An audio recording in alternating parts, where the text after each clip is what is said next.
1,000. That is the number of new undergraduate students MTSU received in fall 2014. That is also the number of culturally motivated hate crimes that occurred in America. This is including ethnically, racially, and religiously motivated crimes. There are many ways to combat the racist mentality, and my preferred method is unorthodox, however I do believe it works. Today I'd like to speak to you about learning languages in the hopes that it will inspire you to try and learn your own language and commit yourself to it. Personally, I know English as 그디어 버디니 저는 조금 한국어 알아요. And while I was learning these languages, I found myself subconsciously becoming more understanding of different behaviors that these cultures exhibited, and I didn't really mean to, but it was a great plus. So firstly, I'd like to talk to you a little bit about the downsides of not knowing another language. Xenophobia is an intense or irrational dislike or fear of people from other countries, and this often stems from misunderstanding. We often judge what we do not know, and you can see that when we coined the word fog, which means fresh off the boat, and it is often used in a derogatory manner towards people who are trying to assimilate to a country they're not used to. And this is because they exhibit behaviors that we don't understand. Such behaviors are like lip pointing, which is common in many different countries, including Colombia, Native American tribes, and African countries. It is just an alternative to pointing with your fingers. Another one is skinship, and that is often used in East Asian countries and many different countries where friends of the same gender are very touchy-feely with each other, but in a completely platonic manner. And another one is personal space. America has a definite personal space bubble, and this is a presidential election in Nepal, and as you can see, this will be very uncomfortable for many Americans. And this is something that we often ostracize from people coming into America from third world countries. So now I'd like to compare America with Europe. Cosmopolitan means familiar with and at ease in many different countries and cultures, and I like to believe that's the radical opposite of xenophobia.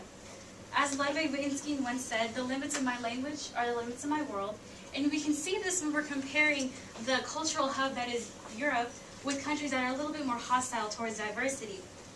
56% of Europe was bilingual in 2006, and Luxembourg has the highest bilingualism rate.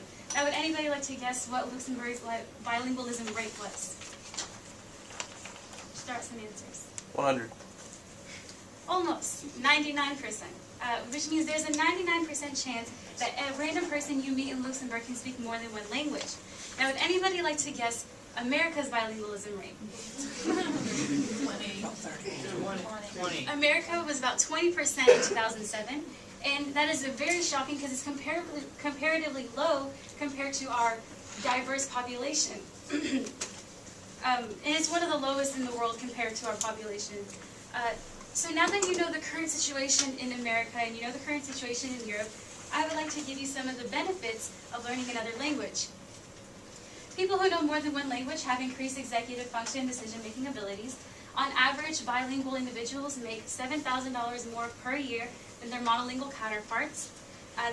Bilingual individuals have a delayed onset of Alzheimer's, dementia, and other neurological disorders. And as an added plus, if you know more than one language, it is easier to learn a third or a fourth. So that being said, if this has inspired you to go out and to try to learn a language, I have some tips for those people. First, I would like you to learn a little bit more about your own heritage, know what languages your ancestors spoke, and know what languages your parents speak, and that might help you decide what language to ultimately decide on committing yourself to. Another one is differentiating between language families. This is a very condensed language tree of Indo-European languages, and as you can see, we all speak English in here, I'm assuming, and which means we are comfortable with Germanic languages, so other Germanic languages might be a little bit easier for us to learn. On the other hand, if you live in a family that predominantly speaks, say Spanish, that is a Romance language, so it might be easier for you to learn another Romance language if you don't want to commit yourself to Spanish.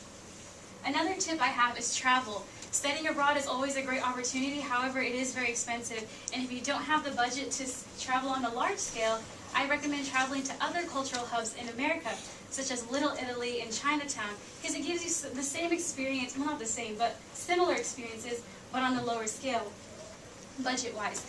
And fourth, I would like you to utilize the internet. not for internet lessons, but for the people on the internet. Because if you're learning a language, there are other people like you who are at the same stages as you, and if you can help those who know less than you, you can expect those who know more than you to help you. And most importantly, do not give up. It is very easy to get discouraged because learning languages is so hard.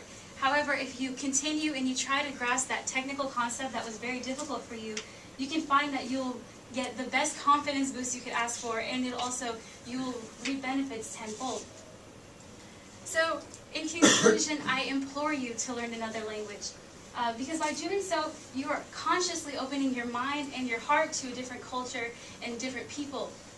As the amazing late and great Nelson Mandela once said, if you speak to a man in a language that he knows, that goes to his head.